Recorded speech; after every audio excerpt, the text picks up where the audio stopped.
선량한 마음으로 주님을 생각하고 순수한 마음으로 그분을 찾아라. 성부와 성자와 성령의 이름으로 아멘.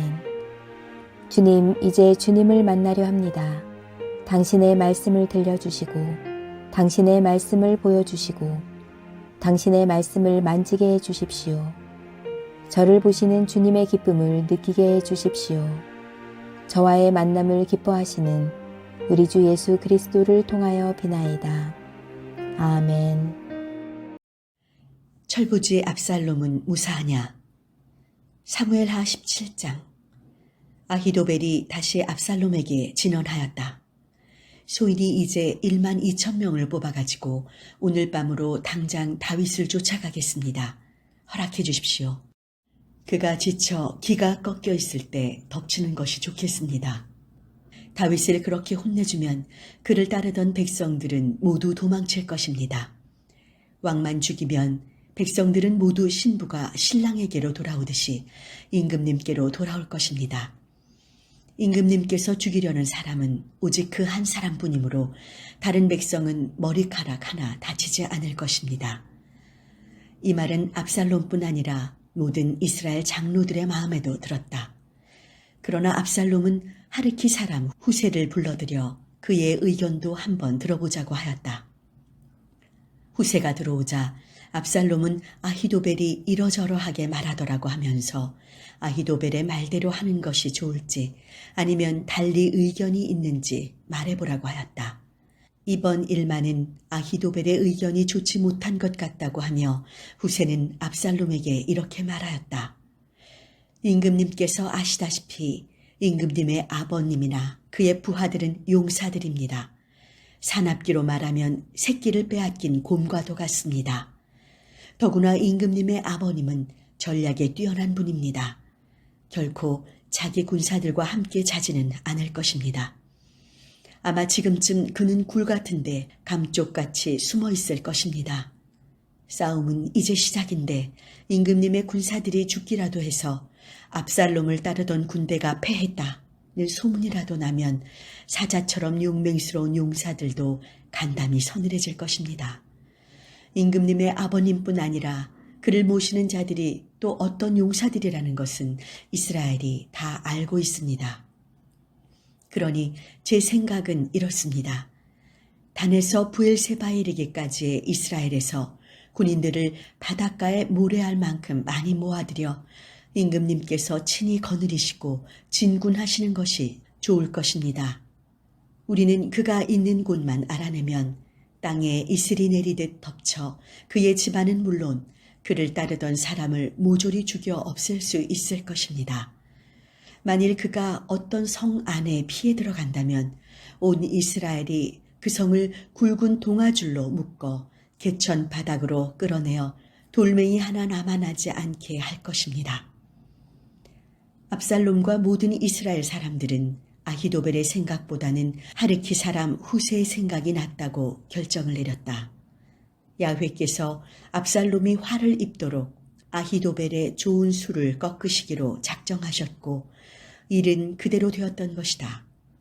그리고 나서 후세는 사독과 에비아달 두 사제에게 아히도벨이 압살롬과 이스라엘 장로들에게 이러이러한 의견을 내놓았으나 자기는 이러이러한 계책을 내놓았다는 걸 알리고 이렇게 일렀다.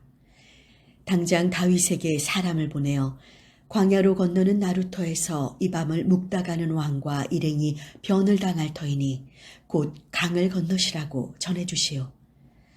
요나단과 아히마스는 성에 들어가지 않고 엔로겔 샘터에서 기다리고 있다가 어떤 하녀가 소식을 가져오면 그것을 다윗 왕에게로 가서 전하게 되어 있었다. 그들은 남의 눈에 뜨이지 않으려고 성 안에 들어가지 않았던 것이다. 그런데 한 아이가 그들을 보고 압살롬에게 가서 일러 바쳤다. 그것을 알고 두 사람은 얼른 도망쳐 바후림에 있는 어떤 사람의 집으로 뛰어들었다. 그 집들에 마침 우물이 있어서 그들이 그리로 들어가자 그 집 아낙네가 멍석을 가져다 우물 아귀를 덮고 그 위에다 곡식을 널어 감쪽같이 만들어 놓았다. 압살롬의 부하들이 그 집에 들이닥쳐 아낙네에게 아히마스와 요나단이 어디 있느냐고 물었으나 아낙네는 여기를 지나 저 물을 건너갔어요 하고 시치미를 뗐다. 그들은 사방으로 찾았으나 찾지 못하고 예루살렘으로 돌아갔다. 그들이 가버린 뒤 두 사람은 우물에서 나와 급히 다윗 왕에게 가서 아히도벨이 왕의 일행을 잡으려고 짜냈다는 계략을 알리면서 어서 지체 말고 강을 건너야 한다고 하였다. 다윗 일행은 곧 요르단 강을 건넜다. 날이 밝기까지 강을 건너지 못한 사람은 하나도 없었다.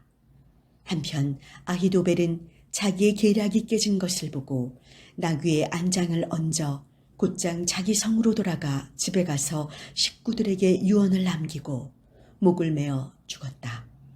그는 선산에 묻혔다. 다윗이 마하나임에 이르렀을 때에야 압살롬은 전 이스라엘군을 거느리고 요르단 강을 건넜다.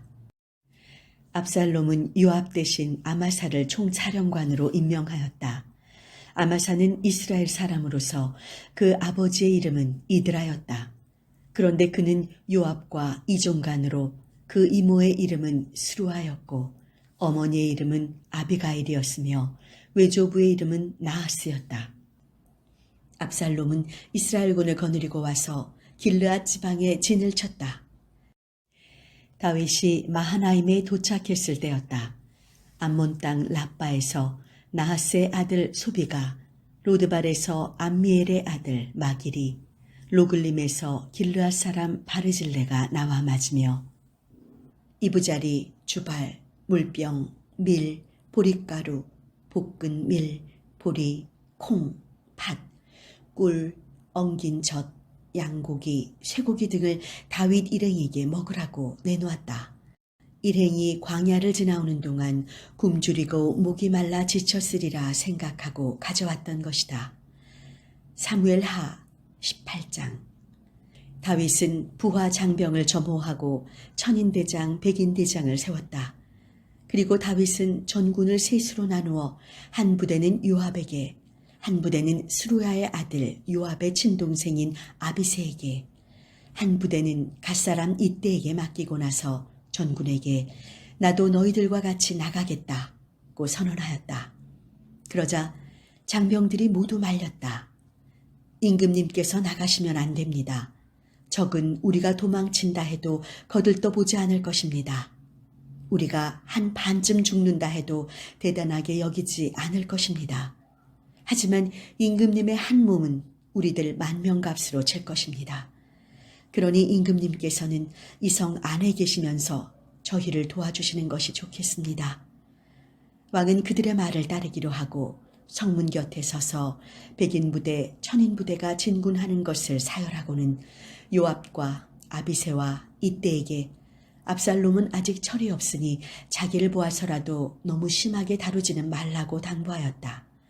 왕이 전 지휘관에게 압살롬을 두고 부탁하는 말을 전군이 들었다. 전군은 이스라엘을 맞아 싸우기 위하여 들판으로 나갔다. 싸움은 에브라임 숲에서 벌어졌다. 거기에서 이스라엘군은 다윗의 부하들에게 패하여 그날로 20,000명이나 되는 전사자를 냈다. 싸움은 그 일대에 번져 그날 칼에 죽은 사람보다는 숲에 박혀 죽은 사람이 더 많았다.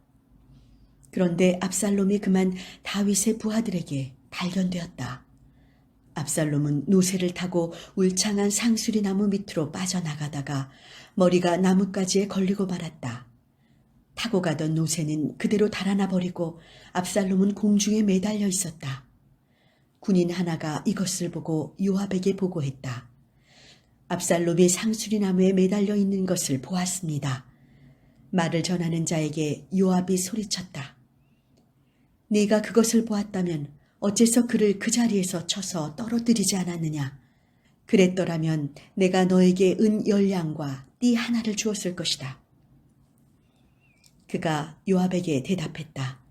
비록 은 1,000냥을 손에 쥐어주신다 해도 저는 왕자에게 손을 대지 않겠습니다. 저희는 왕께서 장군과 아비새와 이때에게 당신 생각을 해서라도 젊은 압살롬을 보호해달라고 당부하시는 말씀을 들었습니다. 그런데 어떻게 제가 제 목숨을 내걸고 그런 불충한 일을 하겠습니까? 왕께서 결국 아시게 될 터인데 그때에는 장군님도 모르시는 채 하실 것 아닙니까? 요압은 너와 이렇게 꾸물거리고 있을 때가 아니다 하며 창 3개를 연거푸 던져 상수리나무에 매달린 채 살아있는 압살롬의 심장을 찔렀다. 그러자 요압의 무기를 들고 다니던 군인 열이 달려들어 그를 쳐 죽였다. 요압은 곧 나팔을 불어 이스라엘군 추격을 중지시켰다. 다른 병사들은 죽일 생각이 없었던 것이다. 그들은 압살롬을 끌어다가 숲속에 있는 깊은 웅덩이에 던지고 그 위에 돌을 쌓아 큰 돌무더기로 만들었다. 이스라엘군은 저마다 자기 집으로 도망쳐버렸다.